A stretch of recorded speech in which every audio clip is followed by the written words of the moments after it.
Iba ang Hinebra, iba ang Gilas Pilipinas. Powercast Sports. If you're new here, don't forget to subscribe and hit the notification bell.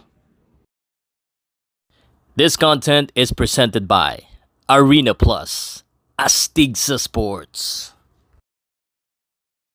What do you think would happen? Coach Tim Cone is coaching Hinebra. Does he need to be removed or let go of coaching the PBA in order to be effective? How does this affect his focus sa Gilas Pilipinas? How do you feel about that?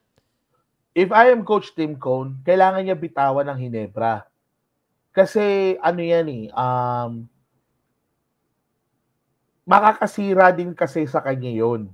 Kung totoo. Makakasira sa kanya ang Hinebra kay Tim Cone. Bakit?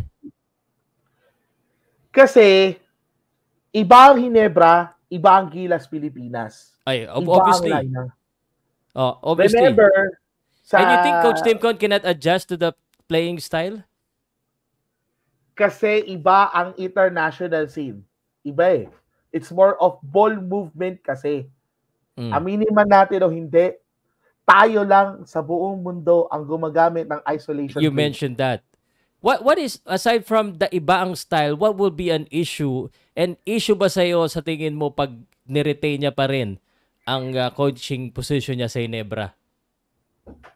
Kasi yun nga parang ang sasabihin lang natin ay sa Hinebra, wala siyang problema doon dahil kabisado naman ng mga Hinebra players yung variations niya.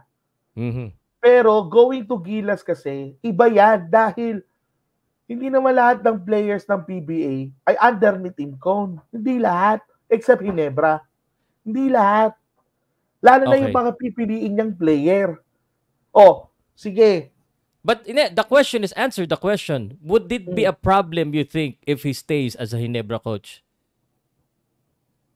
If he will stay kasi as a Hinebra coach kasi, tapos, ano pa siya, Gilas head coach. Yes.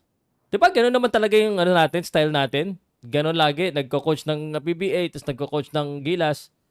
You think it will be an issue? Answer that point and you can add up.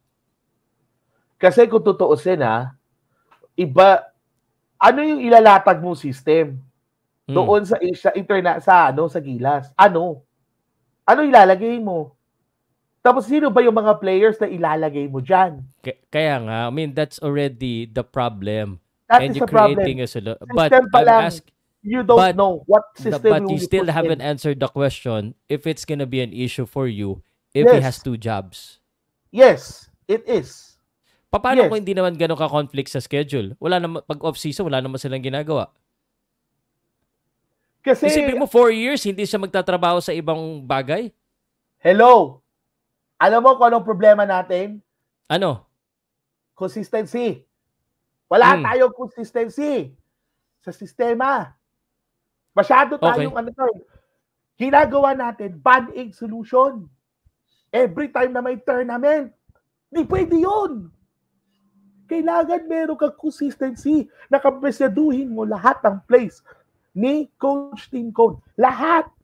Kahit walang FIBA tournament, kailangan kabisaduhin mo.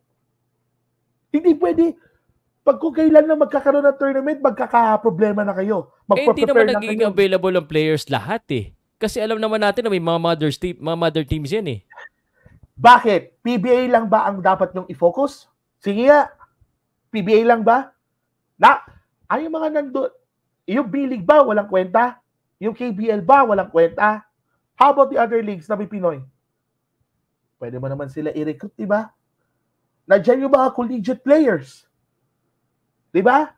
Nandiyan. So in short, may doubt ka na nga kay Coach Tim Cone, pag dalawa pa ang trabaho niya, nag-Hinebra siya, lalo ng problema, dapat wag na siya mag-coach sa Hinebra. Exactly. Okay. Wag niya gayahin ng Team USA.